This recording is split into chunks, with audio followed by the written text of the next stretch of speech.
Welcome back, Steeler Nation. Thanks for taking the time to spend a little time with me. I always appreciate that. And welcome to the latest edition of the Steelers Before Play.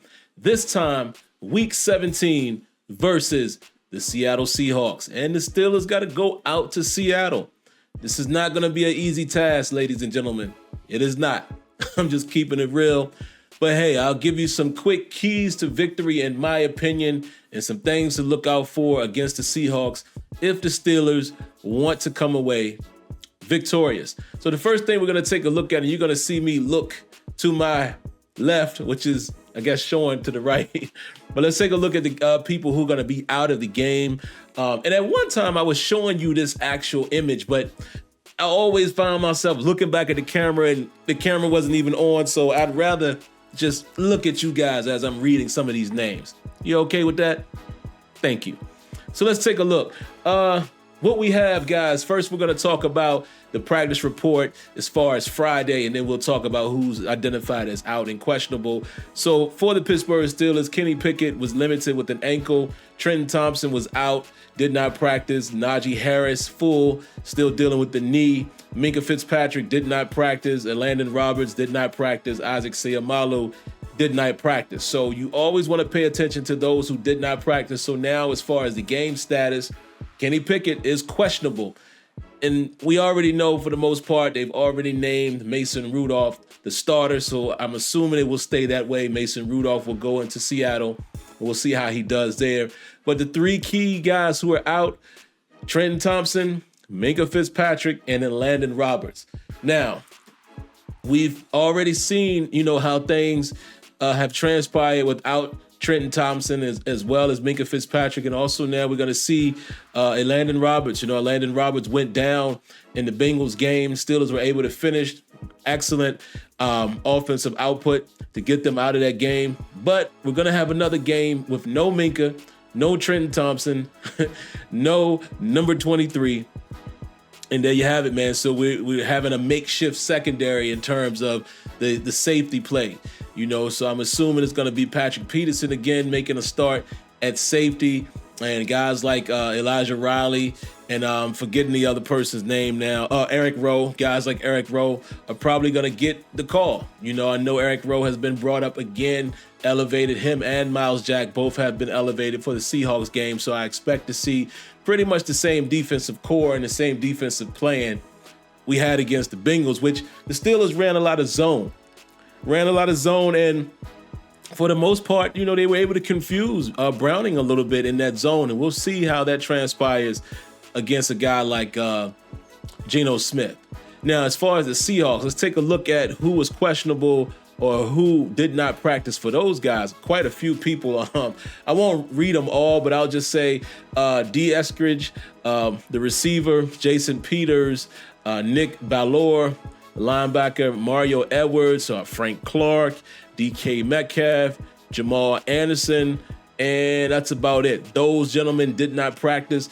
Those who were limited, Kenneth Walker, Jordan Brooks, and Devin Witherspoon, as well as Abraham Lucas, one of their tackles, were all limited. Now, let's take a look at game status. D. Eskridge will be out. Jason Peters will be out. Frank Clark will be out. Jamal Adams is out. Mario Edwards is out. Kenneth Walker is questionable. Nick Ballore, questionable. Jordan Brooks, questionable.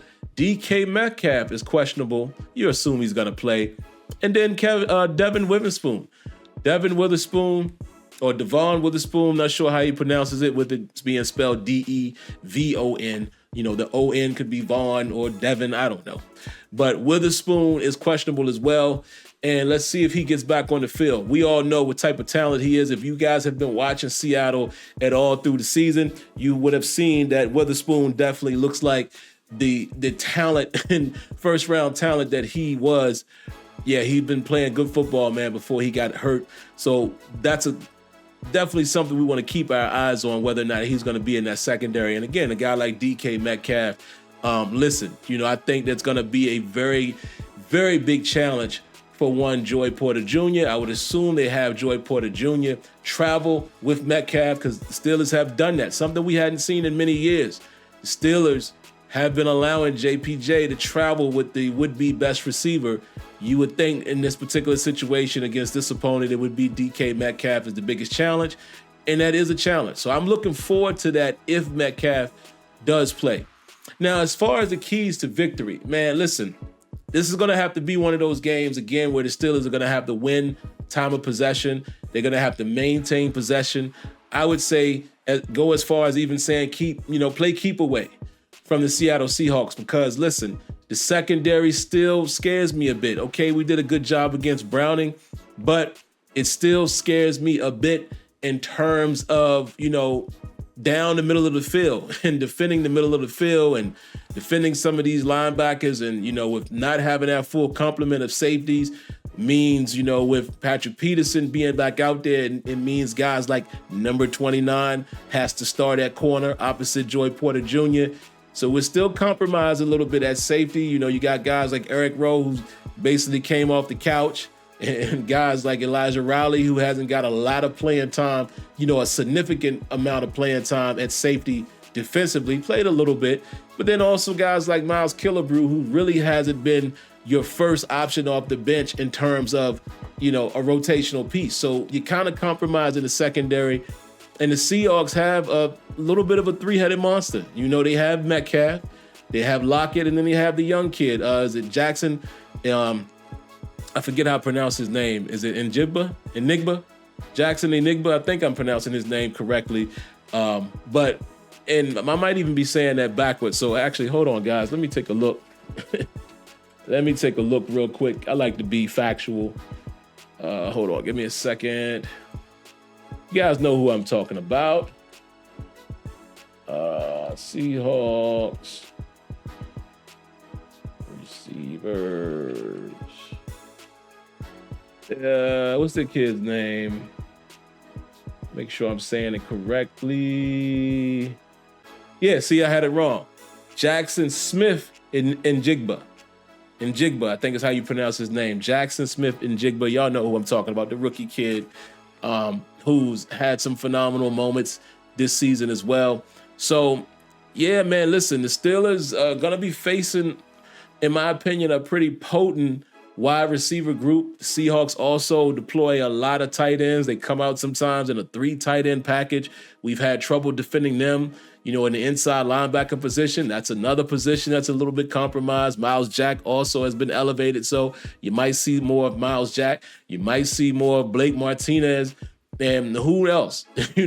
Mark Robinson. I mean, it's going to be interesting seeing how the Steelers piece this defense together. So that's why I feel like a key component to them potentially being able to secure victories, they're going to have to win the time of possession, limit the amount of times the Seahawks are able to possess the ball and have an opportunity to drive downfield. Geno Smith has been playing good football, and the Seahawks has pretty much been winning some of these last few games, these last couple of weeks, the same way the Steelers were winning early this year, dragging it out, and pulling it out at the end. That was the Steelers' formula. The Seahawks have been doing that here of late, so need to watch out for that. In terms of offensively, man, I would love to say that the Steelers can go out there and produce points like they did against the Bengals, but I catch myself and I have a realization and I say, listen, Mason Rudolph and Kenny Pickett both had their best games of this season against the same defense in the Cincinnati Bengals. So is it more of the Bengals defense than it is their play? That is a question that you have to ask yourself. And listen, I think Mason Rudolph, man, I hope he can compose himself the same way he did Saturday night. That was in front of the bright lights, prime time.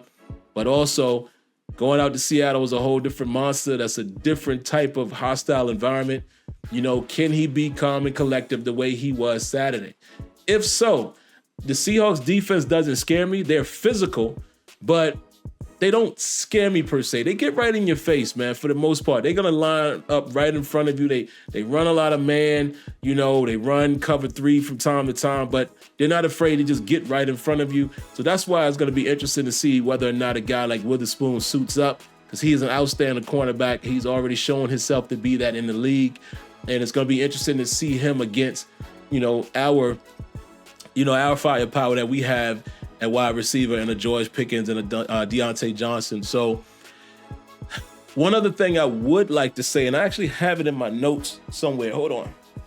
Give me a second. I have it on my phone, man, because a lot of times when I'm scouting these teams, I make little notes that I see or I hear, and there was something about the Seahawks. Where is it? Here we go. Before Sunday's game, this past Sunday, the Seattle Seahawks had allowed 5 straight games where they allowed 130 or more rushing yards to a rusher. I think it was 130. I wrote 150 here, but I think the number was actually 130. But they had 5 consecutive games where they allowed someone to rush for 130 or more yards. So what does that tell me as well? Key to victory for the Steelers offensively, run the football. Run the football. Try to get that run game going, establish it with both Najee and Jaylen Warren. It's funny because I saw that Devin Bush was saying the Steelers are going to try to run the ball, and he has an idea on how to stop it. It's going to be very interesting, man, seeing Bush playing against our offense. And we should be able to expose Bush in the run game as well as the passing game. Just my opinion. So we shall see. But that's what I got, man. Offensively, listen, run the football, take advantage of the Seahawks not necessarily being able to stop the run. So get that run established, play with composure, take what the defense gives you, Mason Rudolph, and try to play with that calm, collective, mentality that you had against the Bengals and possess the football. Long, sustainable drives. Hopefully you finish with points. But I think if you do that offensively, you may have a shot. Because again, the Seahawks hasn't put up a lot of points lately. They've been playing those grind out games. And then defensively, man, you're just going to have to be on your keys. Because I like Kenneth Walker as well. Seattle can run the football when they get going. So we're just going to have to try to be as disciplined as possible. Again, they have receivers that's going to challenge us vertically. So, it's going to be an interesting one. I'm not expecting much, but the Steelers are going to have to be consistent. They're going to have to be consistent on defense. I'm not expecting them to shut everyone out, but they're just going to have to, stay consistent, get pressure, and force Geno Smith off his spot.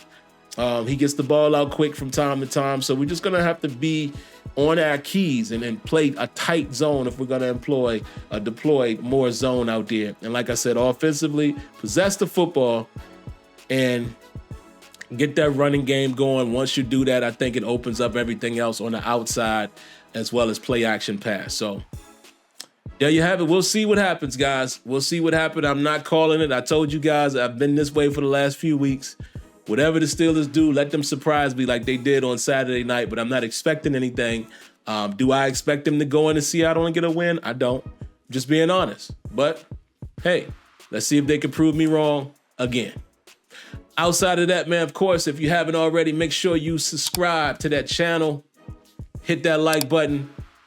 Turn on your notifications. I shall catch you in the next one. And like always, I thank you for tuning in to the Steelers Before Play. This is Week 17. Steelers versus Seahawks in Seattle. Peace.